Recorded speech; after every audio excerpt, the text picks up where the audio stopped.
Good morning. Welcome to Tip Off for this, Wednesday, December 14th. Hope you're well. Lots to talk about. We'll start with the Jazz and all of that. A lot of different stories coming out of camp. I want to take a moment with all the excitement and all the optimism that is taking place. I don't want to temper the excitement. I don't want to temper the enthusiasm.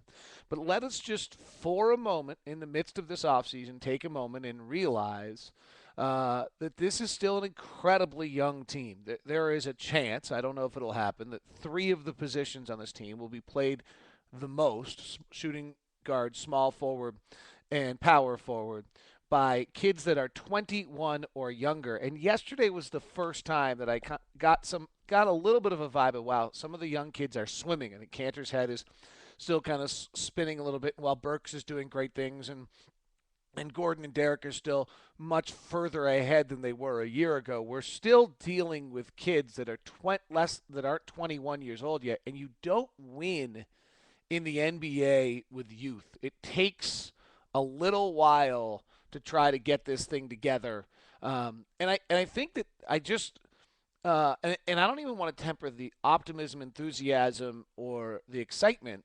And I hope to see you this Saturday as we get ready for the scrimmage at 7 o'clock at Energy Solutions Arena. But I just think we got to remember. We're talking about playoff teams. I keep seeing people throw the Jazz. Boy, that would shock me. Maybe. Maybe that first unit's going to be able to hold together, and the second unit's going to drive this team. And that veteran crew is going to come together and be good enough off the bench to be able to make that playoff run for the eighth spot. But to me, this season is going to be about the development and the experience and competing to win. I think that's very, very important. I agree with Kevin O'Connor that it's hard to, as much as I sometimes would like to just see Burks, Hayward, and Favors play 35 minutes, and I think sometimes then they're just getting minutes. And the long-term theory, you have to earn the minutes, is probably the right one. It's not always what we want. I mean, I think sometimes we want to just see our guys. And they're all progressing well, but that's what it's about. When they suddenly are playing against opponents and not getting the defense they expect or things of that nature, we're going to have to see. And we're going to have to see how they deal with when they get punched in the mouth. But there's a lot of things going well in that regard. And talking to the coaches about camp, the one thing you keep hearing back is that effort has been terrific. In fact, they're going to go to one a day today, then go two a day Thursday, back to one a day Friday, and two a day on Saturday, with the scrimmage being part of it at Energy Solutions Arena. So, they are very, very pleased with the effort they're getting. The team is deep, and everyone's pushing everyone all the way to Tinsley and McLeod for that third point guard spot. And there's neat little murmurs going on. One of them yesterday was that Raja looks very good. I mean, I was talking to some people about things, and they said, hey, don't count Raja out yet. Pride is a masterful thing. And Raja's going to have to defy some odds, but Raja has come back as a player with a different approach, not fighting the system, understanding what he was getting a little bit more. And I think ready to, also realize that if he didn't put it together, there's guys ready to take it. Burks, the passes that he is throwing, I tweeted this out yesterday. You can follow me on Twitter at Locked On Sports. At least once a day, he's doing something passing-wise to really wow someone. And Burks is seeming to wow people. The veterans are all impressed by him. His ability to score, how he's going to score, his ability to pass. There's some things where he's going to struggle. The offense the Jazz are running, that two guard's got to come off that down pick and catch 20 feet. Well, that's not his game. I mean, there's going to have to be some evolution there from him as well as from the team, because that's not his game. He's not going to catch and pound that shot. And he's going to have to figure out where he's getting those shots. He's much more of a guy who wants to get between, 3 and 9 feet and play in that area in traffic. And that's a really different game in the NBA. Draw some fouls, which are hard to get as a rookie. His developmental curve, when he's suddenly not getting the calls and he's getting bumped bigger than he's ever been, those are things he's going to have to learn. And does he still go into the paint? And that's part of the reason why, when we're talking about this, you just can't entirely expect these rookies to lead you to big wins along the way. So let's keep an eye on that. I wrote up two pieces on Locked On Jazz in my Google Plus page. One about kind of Kevin O'Connor's version of Moneyball. It's an interesting what he's doing here. It didn't work great with Raja, and I'm not sure I love Josh Howard, and that there's a chance that deal does get done. But the idea is, let me go find the guy that 2 years ago or a year ago was worth $10, $11 million. And he's now, for whatever reason, in both those cases, injuries or not playing much of a season, his market value has dropped dramatically. And let's go pay one third of that, one fourth of that, and see maybe we don't get the 100% of the player that was out there at 10 or 12 million, but if we get 85% of it at 20% of the cost, then we're using our dollars better than everyone else. The young guys you're going to get up and coming, you're going to get that. You're doing that with Gordon and those guys, but like Aaron Aflalo is going to be overpaid at this point. Nene was probably overpaid. I really like Nene, so maybe not, but a lot of these players are at their peak or playing well, or people projecting them out. And a lot of people are projecting these guys out. Aflalo's probably a good example. He's going to get some big money here. Let's take the other approach. Find the guy who everyone thinks is over and see if you can hit on one or two or three of those guys, one out of two, one out of three, and you click in and it's worth it. And we'll see, the Raja didn't work in year one, and we'll see whether or not Josh Howard can work in year two. So that's kind of the latest from camp. I'm totally fired up. I can't wait to see these guys. Can't wait to get to Portland on Monday.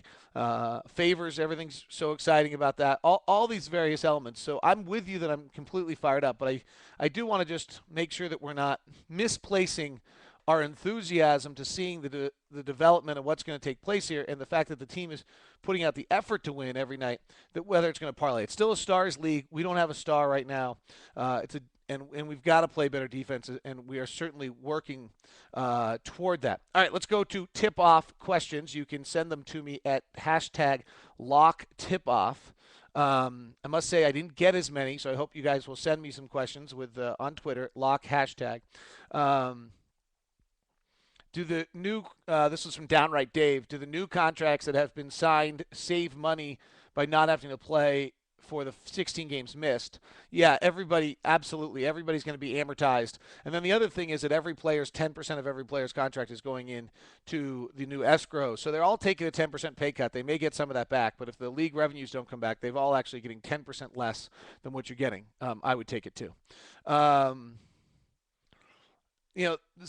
Z23 went ADD on me and sent me about 23 questions, but he sent them, so he gets the questions here, so congratulations. Do you think, and I'm playing with you, bud, do you think the franchise would be better served as the 8th seed or giving young guys their target minutes? And, that's the great debate. Scotty and I sometimes will side on the idea of let's just let these guys play and let them develop in that way. Phoenix tried that with Hornacek and I were talking about this the other day, that Phoenix tried that with Dan Marley when he first got drafted. And the first night Dale Ellis dropped 44 on him, and I think then the next night somebody else dropped 42 on him, and Hornacek was starting again.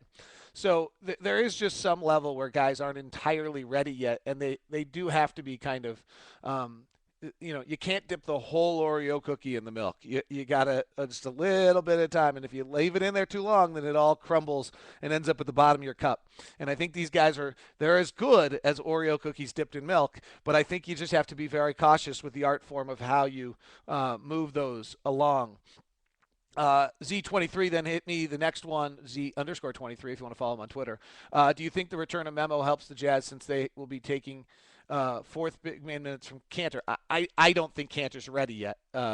He just hasn't played at all. He's so young. He's 19. He's got this fabulous body. I saw Harpering's tweet yesterday about him versus Cousins. I think they're different in where they are. The draft was obviously very different as well. Remember, it wasn't a particularly strong draft. I don't know how many rookies other than Kyrie Irving are going to have a huge impact in this league right off the shoot. I mean, if Alec Burks were to get some minutes, and I don't get the vibe Alec Burks is going to be dropping in 35 minutes right away.